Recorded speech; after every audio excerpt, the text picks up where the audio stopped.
আরে আমি যখন মাদ্রাসা বন্ধ দিলাম সেদিন ঢাকা সাভার এলাকায় আমার মাহফিল ছিল। মাহফিল শেষ করে আমি রাত্রিবেলায় মাদ্রাসায় এসে ঢুকলাম, তখন 3টা সাড়ে 3টা বাজে। মাদ্রাসায় ঢুকে দেখি সব বাচ্চারা চলে গেছে। ছোট্ট একটা বাচ্চা আমার মাদ্রাসার বাবুর্চির সাথে ঘুমায়। বাবুর্চিরে ডাক দিয়ে উঠাইলাম, কিরে বেটা এই বাচ্চাটা বাড়িতে যায় নাই কেন? বাবুর্চি আবার দিকে তাকায় কান্না করে আর বলে, হুজুর আমি জানি না, আপনি ওরে ঘুম থেকে উঠে জিজ্ঞাসা কর। আমি বাচ্চাটারে ঘুম থেকে উঠেইলাম, কিরে বাবা বল, কেন তুই বাড়িতে যাস না? বাচ্চাটা আমার দিকে তাকায় ফেল ফেল করে কাঁদে আর বলে, হুজুর আমি কই যাব হুজুর, আমার তো বাবা না,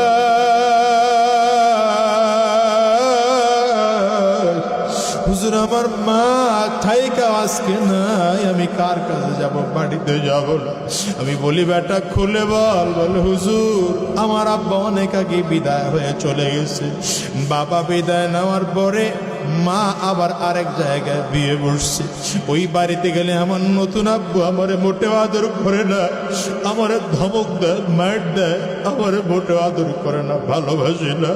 আমি কিছু খাইতে চাইলে খাইতেও দেয় না। আমি আর বাড়িতে যাব না, বাড়িতে যাব না।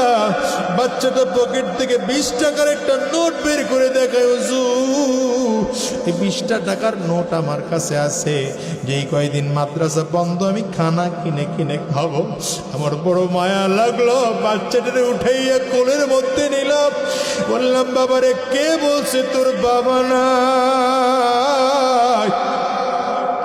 এটা আমার দিকে তাকাইয়া দেখ, আমি তোর বাবা। ছোট আমার দিকে তাকায় কান্না করে আর বলে, হুজুর আমি ভালো করে জানি আপনি আমার হুজুর, আপনি আমার ওস্তাদ, আপনি আমার বাবা না।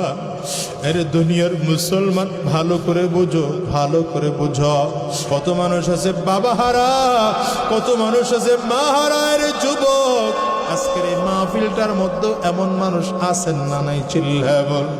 আমিও তো একজন মাহারা মানুষ।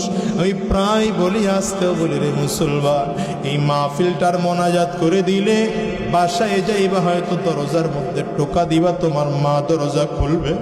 আমি আজাদের ঘরে কিন্তু মানা বাসায় গিয়ে দরজার মধ্যে টোকা দিলে আমার মা দরজা খুলবে না। এর যুবক খেয়াল করো, তোমার আমার মা এখানে নাই, এমন আছে না নাই? আছে না নাই? জোরে বলো। আজকের এই মসজিদটার মধ্যে এমন লোক খুঁজলে পাওয়া যাবে যাদের বাবাও নাই, যাদের মাও নাই। যুবক রে, তোমার কাছে কথাটা হাসির হতে পারে, তোমার কাছে কথাটা বিরক্তির হতে পারে, কিন্তু যখন তুমি বড় হইবা, বাবা আর মা হারাইবা, তখন বুঝবা এটা কত কষ্টে। আজকে তো আমার কাছে মনে হয় লক্ষ কোটি টাকার যদি দরকার হতো, আর লক্ষ কোটি টাকার বিনিময়ে যদি মাকে ফিরে পাওয়া যাইতো, আমার কাছে মনে হয় আমি আমার টাকার চেয়ে মাকে ফিরে নেওয়ার চিন্তা করতাম বেশি। এর যুবকরে আজকের এই মসজিদটার মধ্যে আমার বাজানদের কার কার মা না, একটু হাতটা উঁচা করে দেখা। কার কার বাবা নাই, আপনারাও হাত উঁচা করে দেখা, হাতটা উঁচা করে রাখে। আমার যুবকগুলো তাকে তাকে দেখু, মা হারা মানুষগুলো কিভাবে কান্দে, বাবা হারা মানুষগুলো কেমনে কান্দে। এই যুবকরে আমি তোমারে কেমনে বুঝাবো জানি না। এই মানুষগুলো হাত তুলে রাখছে, এদের চেহারার দিকে একটা বার একটু তাকাও।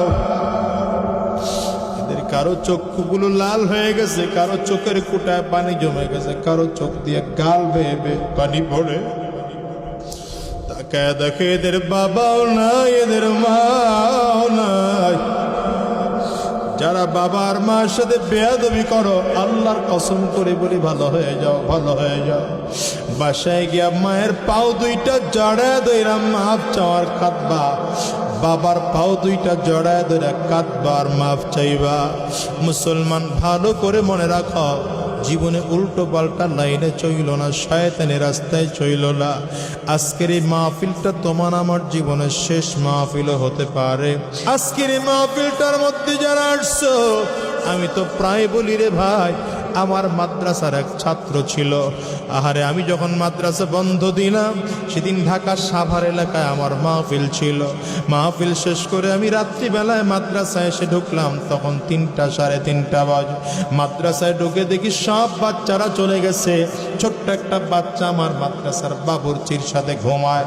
বাবুর্চিরে ডাক দিয়ে উঠাইলাম, কিরে বেটা, এই বাচ্চাটা বাড়িতে যায় নাই কেন?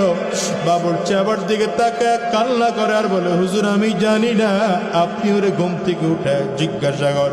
আমি বাচ্চাটারে ঘুম থেকে উঠাইলাম, কিরে বাবা বল, কেন তুই বাড়িতে যাস না?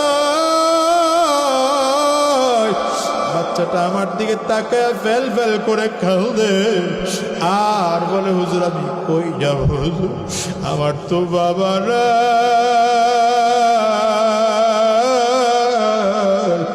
হুজুর আমার মা থাইকা আজকে নাই, আমি কার কাছে যাব, বাড়িতে যাব না। আমি বলি, বেটা খুলে বল। বলে, হুজুর আমার আব্বা অনেক আগে বিদায় হয়ে চলে গেছে। বাবা বিদায় নেওয়ার পরে মা আবার আরেক জায়গায় বিয়ে বসছে। ওই বাড়িতে গেলে আমার নতুন আব্বু আমারে মোটেও আদর করে না, আমারে ধমক দেয়, মার দেয়, আমারে মোটেও আদর করে না, ভালোবাসে না। আমি কিছু খাইতে চাইলে খাইতেও দেয় না। আমি আর বাড়িতে যাব না, বাড়িতে যাব না। বাচ্চাটা পকেট থেকে 20 টাকার একটা নোট বের করে দেখায়, হুজুর এই 20টা টাকার নোট আমার কাছে আছে, যেই কয়দিন মাদ্রাসা বন্ধ আমি খানা কিনে কিনে খাবো। আমার বড় মায়া লাগলো, বাচ্চাটারে উঠাইয়া কোলের মধ্যে নিলাম। বললাম, বাবারে কে বলছে তোর বাবা নাই? ইচ্ছা আমার দিকে তাকাইয়া দেখ, আমি তোর বাবা। ছোট আমার দিকে তাকায় কান্না করে আর বলে, হুজুর আমি ভালো করে জানি আপনি আমার হুজুর, আপনি আমার ওস্তাদ, আপনি আমার বাবা না। আরে দুনিয়ার মুসলমান, ভালো করে বুঝো, ভালো করে বুঝো, এই দুনিয়ায় কেউ থাকতে পারে নাই, তুমি আর আমিও পারবো না। মুসলমান যত আছে হিসাব মিলাও দুনিয়ার সব কিছু। আহারে ছেড়ে একদিন দুনিয়ার থেকে বিদায় নিয়ে চলে যাওয়া লাগবে। মৃত্যুর সময় কবরে নিয়ে কি যাইবা, কি নিয়ে কবরে যাইবা, কখনো কি হিসাব মিলাইছো? আরে মুসলমান, কবর দেখলে সাহাবায়ে কেরাম চোখের পানিগুলো ছেড়ে ছেড়ে কান্না করতে। হযরত ওমর তো কান্না এত করতে, কান্না করতে করতে গালের মধ্যে কালো দাগ হয়ে গেছে। সাহাবায়ে কেরাম বলেন, পয়গম্বরের সাহাবী, গালের মধ্যে ঔষধ না গান লাগাইলে গালের কালো দাগটা ভালো হয়ে যাবে। পয়গম্বরের সাহাবী হযরত ওমর কয়, ভাই আমিও জানি, কিন্তু আমি ঔষধ লাগাবো না, এমন দাগ দিয়ে মালিকের সামনে দাঁড়াইব। কিয়ামতের ময়দানে আবার মালিক যদি বলে, রে আমার আল্লাহ,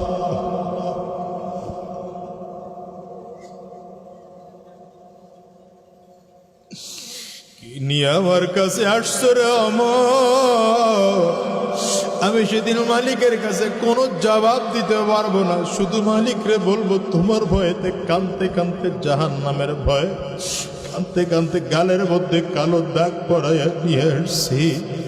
হযরত আলী রাদিয়াল্লাহু আনহু এত কানতেন, সাহাবায়ে কেরাম বলেন কান্নাহু তাল্লুন, মনে হয় যেন হালকা হালকা বৃষ্টি পড়তেছে।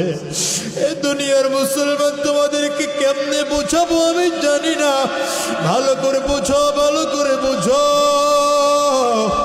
এই দুনিয়াটা চিরজীবনের না, দুনিয়াটা চিরজীবনের না। আজ আসি আগামীকালকে থাকবো এমন কোনো গ্যারান্টি নাই। এ মুসলমান, এই জন্য আজকের এই মাহফিলটাকে জীবনের শেষ মাহফিল মনে কইরা, আজকের এই মোনাজাতটাকে জীবনের শেষ মোনাজাত মনে কইরা, আজকের এই রাত জীবনের শেষ রাত মনে করে মালিকের কাছে ওয়াদা করে যাও, যতদিন আল্লাহর এই জমিনে বেঁচে থাকব একটা ওয়াক্ত নামাজ আমরা ছাড়বো না। মালিকের হুকুম ছাড়া একটা কদম নাড়াবো না। কারা কারা তৈয়ার আছো? দুই হাত তুলে আমার আল্লাহরে দেখা।